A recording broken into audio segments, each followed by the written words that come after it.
Encre d'histoire, Plume et Voix, Alban de Maigret.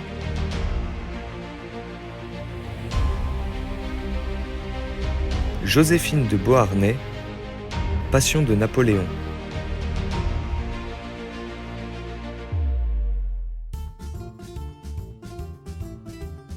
Bien qu'elle ait presque toute sa vie prétendu être née en 1768, c'est bien le 23 juin 1763 que Marie-Joseph Rose Taché de la Pagerie voit le jour en Martinique dans une famille de planteurs.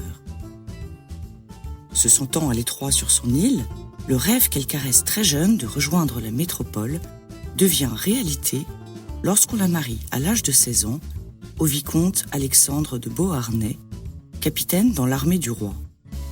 Enfin Paris et sa vie trépidante.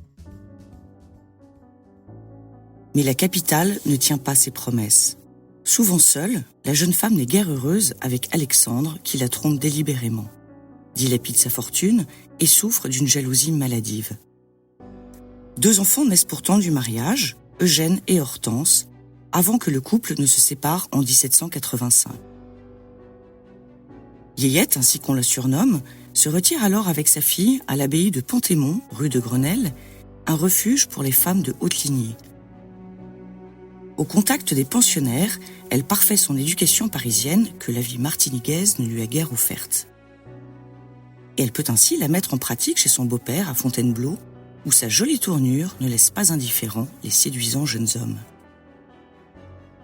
En 1788, Rose retourne en Martinique avec Hortense et l'espoir de soutirer quelque argent à son père afin d'améliorer sa situation financière devenue critique. À la faveur de la révolution qui éclate l'année suivante, Alexandre de Beauharnais est devenu un personnage politique majeur, en phase de devenir le président de l'Assemblée constituante. Celle que l'on nomme la belle créole, attirée par les atouts que procure le pouvoir, revient à Paris pour se rapprocher de ce mari influent, sans pour autant reprendre la vie commune. Elle fréquente indifféremment des salons politiques que tout oppose. Mais la roue tourne sous la terreur avec la loi des suspects de 1793 qui traque ceux qui, je cite, « soit par leur conduite, soit par leurs relations, soit par leurs propos ou leurs écrits, se sont montrés partisans de la tyrannie ou du fédéralisme et ennemis de la liberté, ceux qui ne pourront pas justifier de la manière prescrite par le décret du 21 mars dernier de leurs moyens d'exister et de l'acquis de leurs devoirs civiques, ceux à qui il a été refusé des certificats de civisme, les fonctionnaires publics suspendus ou destitués de leurs fonctions par la Convention nationale ou par ses commissaires et non réintégrés, ceux des ci-devant nobles, ensemble les maris, femmes, pères, mères, fils ou filles, frères ou sœurs et agents d'émigrés qui n'ont pas constamment manifesté leur attachement à la Révolution, ceux qui ont émigré dans l'intervalle du 1er juillet 1789 à la publication du 30 mars 8 avril 1792, quoi qu'ils soient rentrés en France dans le délai prescrit par ce décret ou précédemment.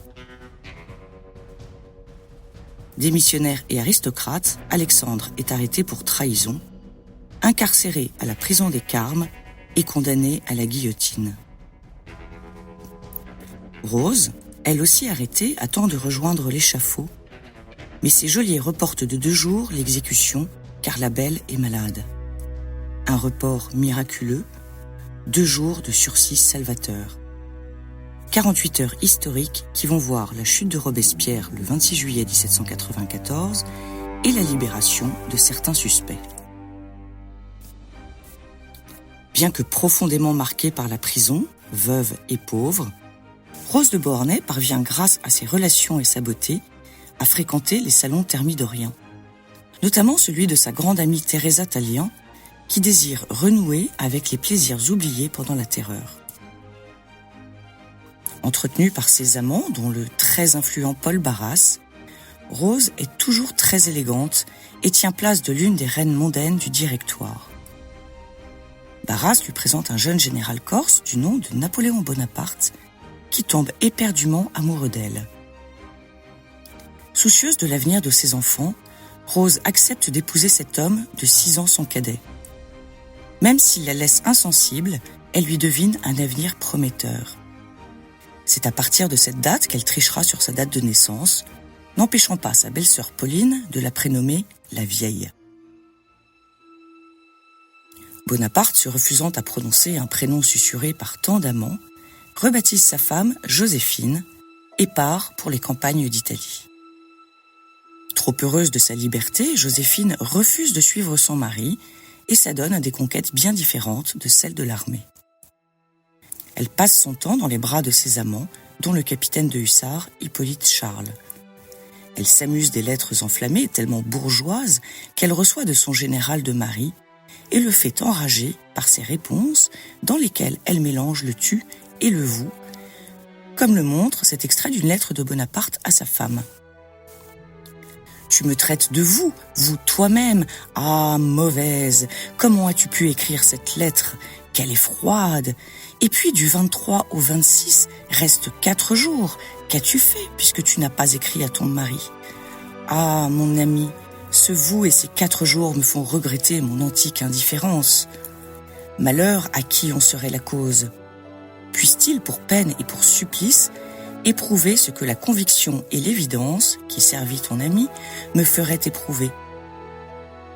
L'enfer n'a pas de supplice, ni les furies de serpent. Vous, ah, que sera-ce dans 15 jours?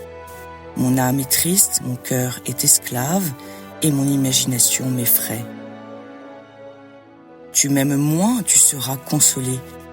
Un jour tu ne m'aimeras plus, dis-le-moi. Je saurais au moins mériter le malheur.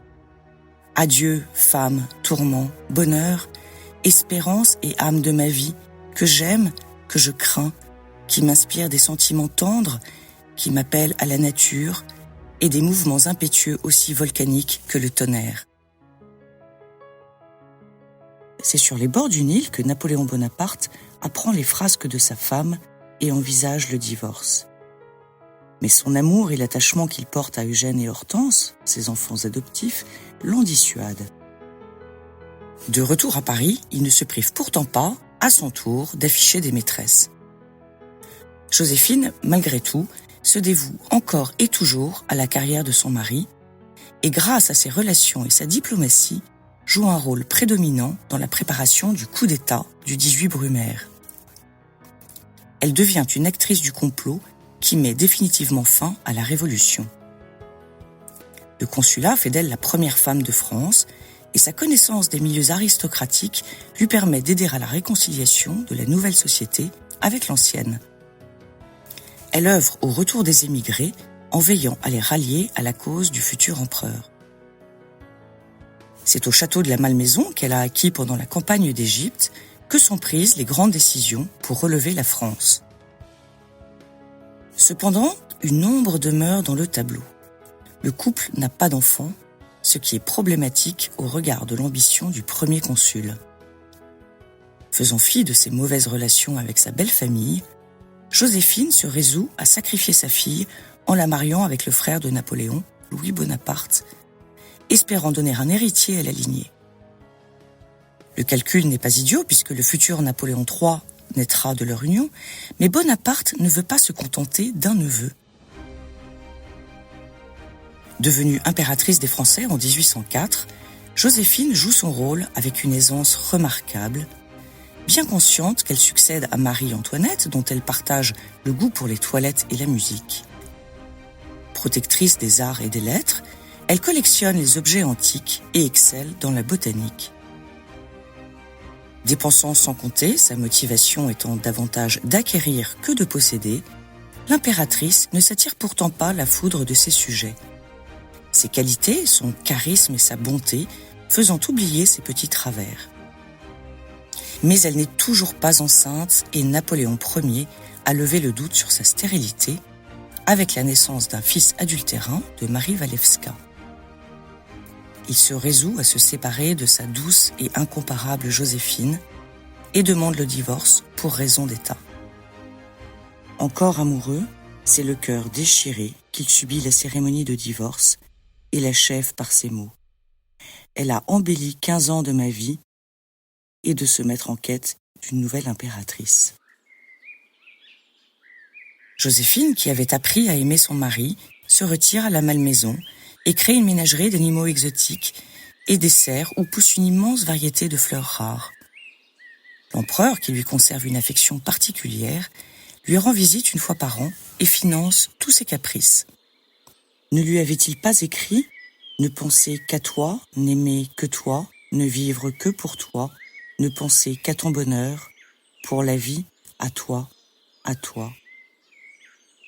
Grand-mère dévouée, elle se consacre à ses petits-enfants qui feront tous des mariages royaux et qu'elle marquera profondément si l'on en croit cette phrase de Napoléon III annonçant son mariage avec Eugénie de Montijo.